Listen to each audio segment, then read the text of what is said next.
Hey guys, what is going on? It's xWhisperr, and welcome back to another video. It's been a bit since I made a normal commentary video where I'm doing some gameplay, this type of thing. So welcome back. So I'm gonna tell a story, but the first thing that I want to do is give you guys an update as to what's going on, what you can expect from the channel in the upcoming times. So let's get into that.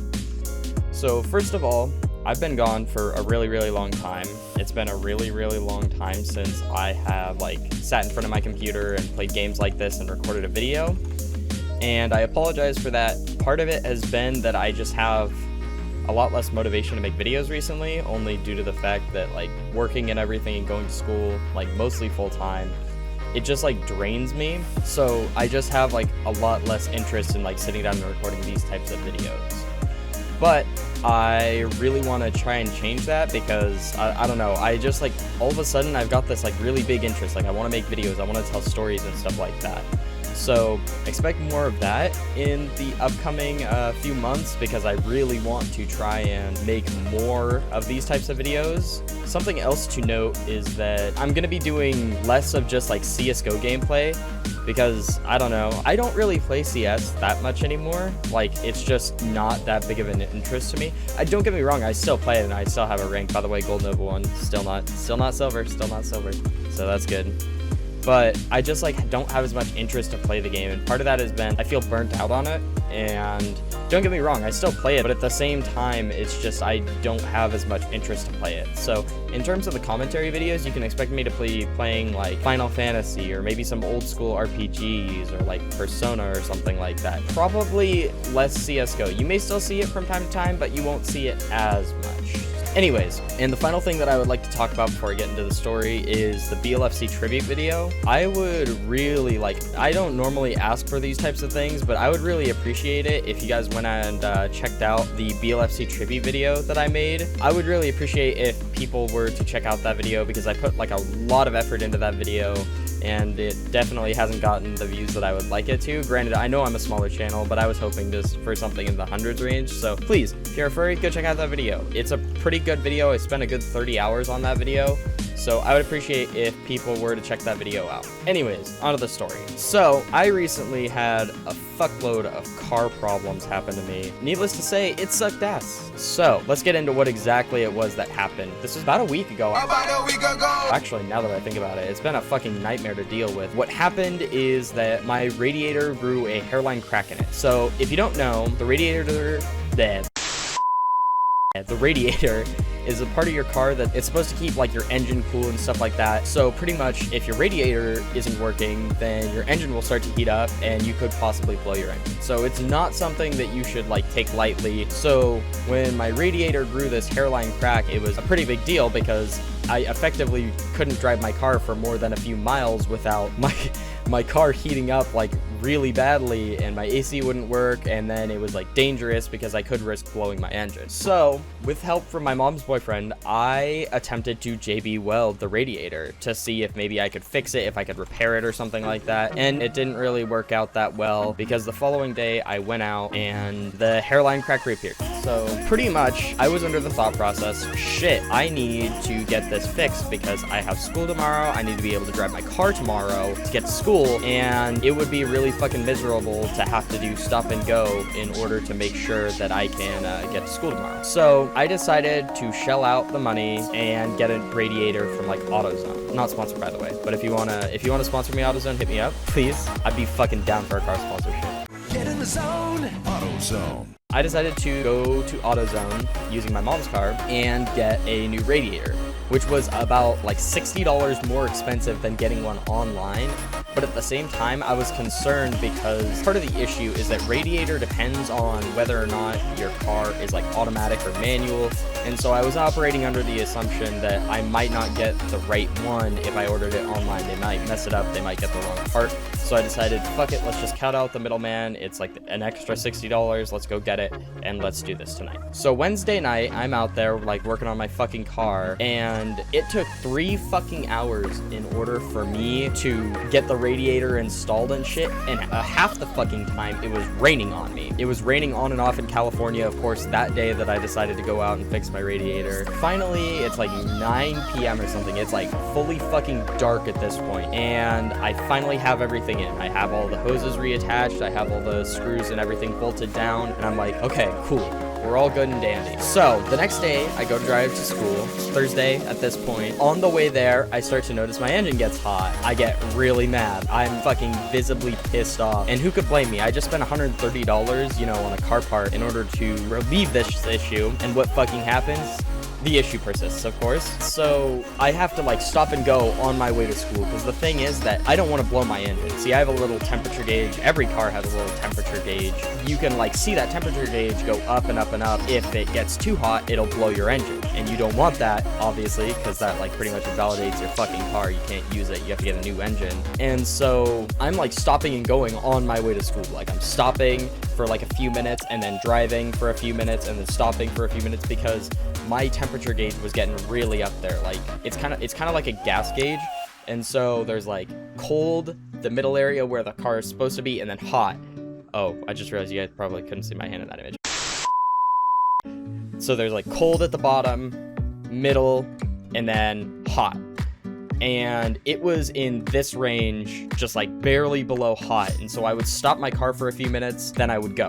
And then I'd stop my car for a few minutes, and then I'd go until I finally got to school. So I finally arrive at school and I go to my class. And then on the way home, I spend an agonizing amount of time doing stop and go, stop and go, stop and go, stop and go, so that I don't blow my fucking engine. And it's just super nerve-wracking to have to do that, because you don't want to push your engine too far, but oh my fucking god, it was hot and I didn't want to sit in my car and do that type of shit. So I finally get home, and with help from my mom's boyfriend, we reseat the hoses and everything and make sure that nothing is leaking, and just do a maintenance check, make sure that there's no way that there's air leaking or something, because the radiator system, that entire cooling system, is highly pressurized. So if you have leaks, it can result in not as effective heating. So we come to the conclusion that there was a couple leaks, and it was probably that. So the next day I work, so I drive to work in the morning and everything seems fine. My car seems like it's at a fine temperature and everything, nothing's going wrong. Then on the way home Friday, I noticed that my temperature is going up, and needless to say, I was fucking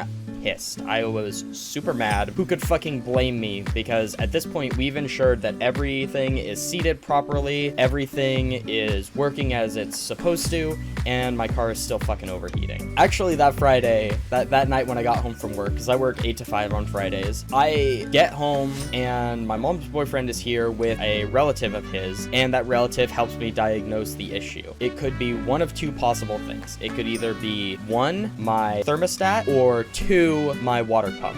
For a thermostat, to have it professionally fixed and replaced, it's about $150 to $250. So that is obviously a decent chunk of change right there, considering like I pay rent and everything like that.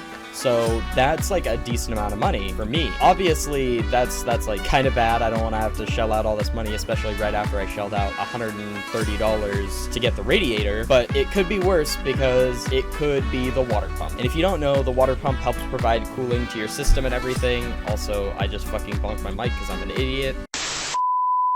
If it goes bad, you're looking at like $550 to $750 in order to get that fixed. So no small amount of money. It's a lot of fucking money to get it fixed. Like that's, oh wow, I'm actually surprised I lived that. Holy shit. So I'm really fucking hoping it is not my water pump. So that Saturday, I decide, you know what? No, I'm not waiting till Monday to get this fixed. I want to have this looked at. I want to find out what's going on. So I decide to look around to see what mechanic shops are open on Saturday. The only one that was open was a place, and I won't say the name of this place because I obviously don't want anybody trying to figure out where I fucking live. That'd be kind of creepy. So I give them a call in the morning. I actually work Saturday mornings, so I had to step outside and call. Pretty much what they effectively told me is, well, we're not technically like fully open today. We're only partially open, but if you want to come by, we can take a look at what's going on with it, and we can see if we could diagnose it, and if it's something easy, we can fix it. So after work, I only work till noon on Saturdays. I drive over there, and at this point, I've actually been informed. I looked around online, and I found out that if you run the heater, because the heating core has a fan in it, it helps cool down your engine as well. And so if I ran my heater at full blast, it would help with the heat and my car wouldn't overheat, so I wouldn't have to do stop and go and stop and go and stop and go. So I drive over there, and it's obviously fucking miserable because it's a decent temperature out. I want to say it was like 80 degrees, and I had, oh man, that voice crack. Oh god, that was so bad. It was 80 degrees outside, and I had to sit with my fucking heater going the entire time. Needless to say, I had the windows rolled down for a lot of that time. And I finally arrive over there. They take a look at my car, and they say, well, we removed some air bubbles from your cooling system, because what can happen is your car can get air bubbles in it, and if your car gets air bubbles in the radiator system, it can help prevent the proper flow of the coolants and everything. They said, we removed some air bubbles, let's go ahead and drive your car down to the ATM and get some money, because I was originally going to pay with debit, and I can't pay with debit there apparently. So they said, just go down to the ATM, get yourself $50, and we'll consider that a deposit if your car is still not working.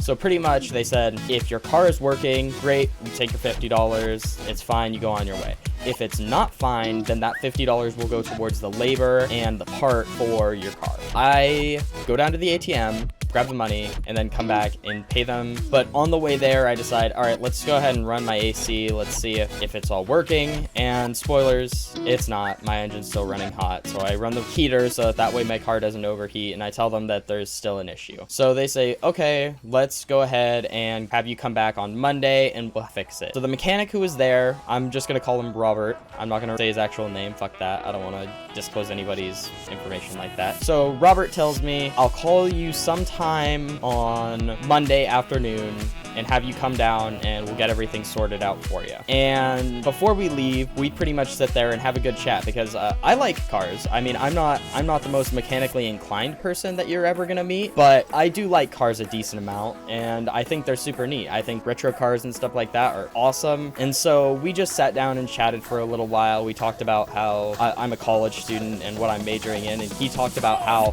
he actually went to college for architecture but wanted to be a mechanic more, so he has a degree in architecture and he someday wants to go back into architecture, but for the time being he just wants to be a mechanic. So it was super cool. He was super nice, and we plan to meet on Monday.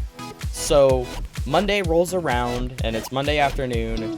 1 o'clock, 2 o'clock, 3 o'clock, 4 o'clock.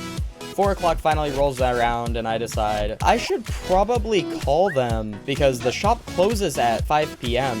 and I don't want to have them forgotten to call me and say, oh, sorry, we can't work on your car, because again, I have school on Tuesdays and Thursdays, so it doesn't work out exactly the best. I decide to call them, and Robert picks up the phone and he says, hey, I need to check whether or not I can get the part for you. It didn't look like it had arrived today, so if I do have to go get it, it'll just take me a few minutes to run down there. I'll call you back in like 20 minutes and let you know what's going on. So we hang up, and I wait, and 10 minutes, 20 minutes, and then about 30 minutes later, I finally get a call. It's actually funny because I'm going to call him. I like pick up my phone and I dial in the number and I go to call him. And as I go to call him, he calls me. He says, hey, I got your part. I have to run down and get your part real quick. It's going to be about 10 minutes. How far do you live away? And I tell him that I live about 10 minutes away. And he tells me, all right, delay leaving by like 5 or 10 minutes, and then I'll see you when you get here. So I arrive at the shop at about 4:55, and I walk in and I notice that only Robert's there. Robert is the only person there, and I'm a little bit confused because I expected it to take a few more mechanics, and I was a little bit confused as to why all the other mechanics had left, considering it was still like 5 or 10 minutes before closing time. So Robert takes my keys, begins to work on my car, and I sit outside the shop because technically I'm not supposed to be in there. I much rather would have like sat in there and hung out with Robert because he was super cool, like I said. But of course I could be considered a liability, all that shit, so I couldn't sit in there. So I sat outside the shop and I was playing my Switch, and about 50 minutes later he comes out and says, I replaced the thermostat. It looks like that was the issue. It was stuck open, and so now your car should be working and good to go. So go ahead and go grab $50 additional and bring it back. And I was a little bit confused because he explained to me it technically should be $75 for the labor because we have to work a minimum of 1 hour. It's supposed to be minimum 1 hour of labor. and then whatever the cost of parts, and it was about $25 for the thermostat. So it should have been $100, and he said, I'm going to just go ahead and charge you $50 additional on top of the money that you had paid. So instead of it costing me $150, it cost me $100, and I was like, that's super nice of him. I appreciate that a lot. So he tells me, go to the bank, grab the additional $50, and then when you come back, I'll take the money and you're free to go. So I head to the bank, and when I get to the bank, I actually realized something. I realized that the reason Robert had delayed me coming for so long was because he wanted to wait until everybody else had left and save me some money. So pretty much what he did was, the reason why he stalled out and said, hey, don't leave for another 10 minutes, hey, I will call you back in 20 minutes, was he was stalling out for as long as possible because he wanted to make sure everybody was gone and he could fix the issue himself and save me some money. So I was like, that was super nice. I realized that as I was sitting there at the ATM pulling out money. So I pull out an additional $10, I pull out $60, and when I go back, I hand him the $50 and tell him, keep the change, you saved me some money, and I really appreciate what it was that you did. And he thanks me. He's like, that was super nice of you, I really appreciate that. And I told him I really appreciated him, you know, going out of his way in order to save me some money. And he did, he really did. Even if you consider that the $10 still went to him, he still saved me like $40 in terms of like what I would have had to pay. And this was today, this was Monday. I'm recording this, like I said, Monday night when this happened, and I've still been thinking about it this entire night. Like, I just can't stop thinking about it. It really made my day to know that somebody went out of their way in order to, you know, help save me a little bit of money. Just like that type of thing is like, it's faith restoring in humanity. It's really wonderful that people do that type of thing, and I've been thinking about it, and it's super nice to finally have my car back. So anyways, I hope you guys enjoyed that story. I hope you guys enjoyed the commentary, and we'll be doing more videos like this, and we'll be talking about some different stories, but I really wanted to talk about this one because it just like, it's one of those types of things that it makes you so happy. It's like somebody went out of their way, even though they don't really know me super well, to help me, and that's the type of thing that just makes me really happy. Anyways, thank you guys for watching this video. My name is xWhisperr, and I'm out. Peace.